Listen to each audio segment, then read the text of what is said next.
자, 윤세호트가 선정한 19년 2월 2주차 주간 이슈. 네, 또 5가지에 대해서 한번 설명을 좀 드릴게요. 첫 번째는 연락이 끊긴 부양 의무자들로 인해서 이제 힘들게 사는 노인들에 대한 부분인데, 노인분들 보면은 기본적으로 정부에서 살기 힘들면은 지원해주는 기초수급비가 있어요. 그런데 자식이 있다거나 아니면 부양할 수 있는 가족이 있으면은 부양 의무자가 있기 때문에 기초수급비를 안 줍니다.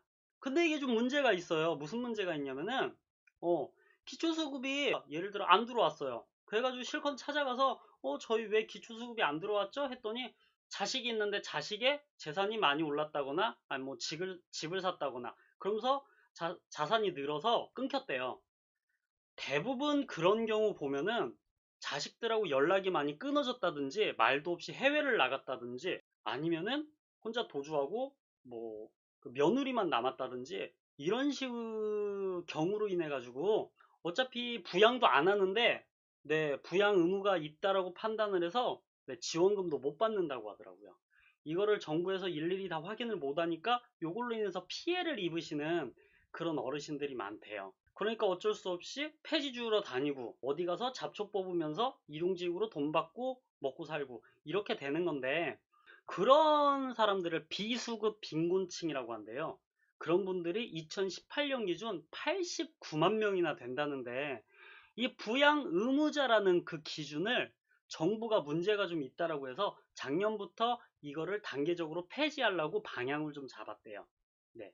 그래서 3년 안에 한 47만 명 정도로 줄일 수 있도록 대책들을 진행 중이라는데, 이 부분이 제대로 진행되고 요거에 대해서 좀 효율적인 방법을 찾을 수 있도록 많이 지켜봐야 될 것 같아요.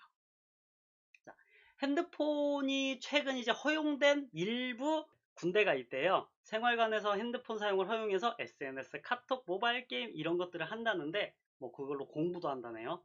서로 간에 이제 이런 걸 이용해 가지고 하는 게 그게 요즘 무슨 군대냐 이런 식의 표현들을 많이 쓰시는데, 요즘 애들이 부모님들이 싸고 돌면서 크다 보니까 군대 가가지고 네, 상당히 서로 간에 피해를 많이 주고 컨트롤하기 힘들고 그렇대요. 그러다 보니까 차라리 예전처럼 좀 압박하는 것보다는 서로 간에 좀 단합력을 키워주는 게 더 좋다고 하네요.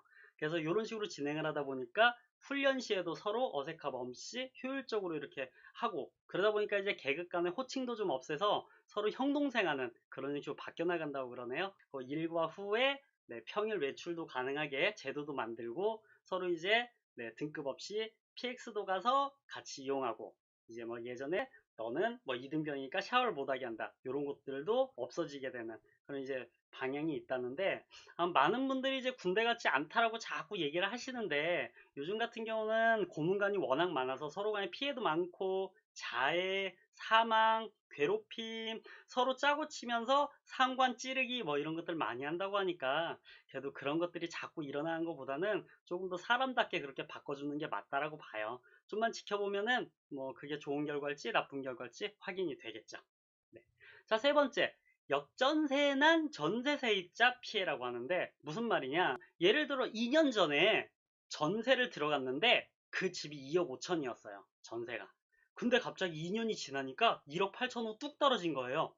자, 나는 여기서 살다가 이제 새 집으로 이사를 가고 싶은데 집주인이 얼마를 줘야 돼요? 2억 5천을 다시 돌려줘야죠. 근데 그 집을 1억 8천으로 떨어졌기 때문에 이 사람은 그 집을 팔아도 2억 5천을 마련해서 다시 줄 수가 없는 거예요. 대부분 집값이 올랐을 때 오른 걸 가지고 그 투자금으로 네, 뭔가 돈을 벌어보려고 하는 건데 거꾸로 떨어지는 바람에 투기 실패로 네, 가지고 있는 돈이 없어져 버리는 거죠. 그럼 전세자는 어떻게 해요? 받을 돈이 없으니까 집을 못 나가잖아요. 네, 이런 식의 피해가 생기는 건데, 이 피해에 대해서 네, 방법이 없으니까 아예 차라리 집을 사가라 이런 경우도 있다고 그러더라고요. 집을 사가도 손해잖아요. 내가 2억 5천을 줘놨는데 1억 8천을 그냥 가져가라니. 그럼 저는 7천을 손해를 보는데요. 말이 안 되는 얘기죠. 뭐 지금 집주인도 억울하다. 세입자도 억울하다. 그런데 제 개인적인 생각으로는 집주인은 말 그대로 돈 벌겠다고 투기를 한 거니. 네, 자기가 좀 빚을 내서라도 전세금을 돌려줘야 되는 게 맞지 않을까요? 정부에서 어떻게든 이런 걸 해결할 수 있는 방법을 좀 제시했으면 좋겠네요. 요즘 자영업 하시는 분들이 문을 많이 닫고 있어요. 네, 경제가 많이 어려워졌다고. 이분들이 왜 이렇게 무리해서 과연 자영업을 했고 이제 와서 또 문 닫고 또 돈이 없다고 힘들어할까? 대부분 50대, 40대 이런 분들인데 요즘은 일찍 회사를 그만두는 명예퇴직이 많아졌어요. 네, 명예퇴직을 거의 강제다시피 하돼서 당하다 보니까 이분들이 더 이상 할 게 없는 거예요. 어디 취업은 하고 싶은데 저재식단한테 들어가는 비용은 한 뭐 300에서 400만 원씩 들어가고, 근데 자기 늙은 상태에서 나이를 좀 먹은 상태라고 해야 되나요? 그런 상태에서 어디 가서 일을 하려고 해도 기껏 받아야 200에서 250만 원. 한 달에 들어가는 돈보다 오히려 벌 수 있는 돈이 더 적다라는 얘기예요. 대부분 처자식이 아직 다 독립하지 않은 상태인 경우 그게 대부분인데, 그러다 보니까 무리하게 퇴직금에 빚까지 내가지고 자영업을 시작을 하는 거죠. 임대료도 만만치 않고 사람들을 구하려고 해도 구해지도 않고 이런 경우인데, 이런 부분들을 좀 해결할 수 있는 방안을 좀 만들면 어떨까요? 뭐 퇴직금이라든지 부동산을 이용해 가지고 퇴직자용 연금 제도를 따로 만들어서 그걸로 연금을 일부 받고, 그리고 아르바이트나 일용직을 좀 같이 해서 생활비 쓰던 만큼을 충분히 충당을 해서 자녀들이 독립할 때까지는 좀 생활이 가능하게, 이런 식으로 정부가 가이드를 좀 만들어서 제공을 하면은 아무래도 좀 이런 부분들이 좀 해결이 되면서 자영업 하시는 분들이 줄어들고, 그리고 자영업자들끼리 경쟁을 너무 심하게 하면서 또 서로 간에 망하는 상황이 벌어지는 걸 자제시킬 수 있는 이런 모습들이 좀 보이지 않을까요? 마지막으로는 방송에서 비속어, 은어, 유행어 이런 거를 쓰고 있다는데, 공중파에서도 그런 것들이 너무 많이 나온다고 이슈가 되고 있어요. 근데 공중파에서는 뭐라고 하냐, 유튜버들이 유행어 같은 걸로 인기 끌고 종편도 요즘에 잘 나가는데 그럼 우리들은 어떡하냐, 돈이 안 벌리는데 우리도 안 하면 시청률이 안 나온다. 그래서 1인 미디어 하는 BJ들한테 좀 그러지 말라고 그랬더니, 아니 그런 거 쓰는 게 뭐가 문제예요, 요즘 애들 다 쓰는 거고, 더군다나 그런 거 안 쓰면은 우리는 방송사하고 다를 게 뭐냐, 우리는 뭐 그렇게 해가지고 인기를 끌 방법이 없다, 이런 식으로 얘기를 하는데, 이게 과연 맞는 말일까요? 공중파, 종편, 유튜버 모두가 은어나 비속어를 쓰지 않도록 좀 캠페인이라도 해야 되지 않을까요?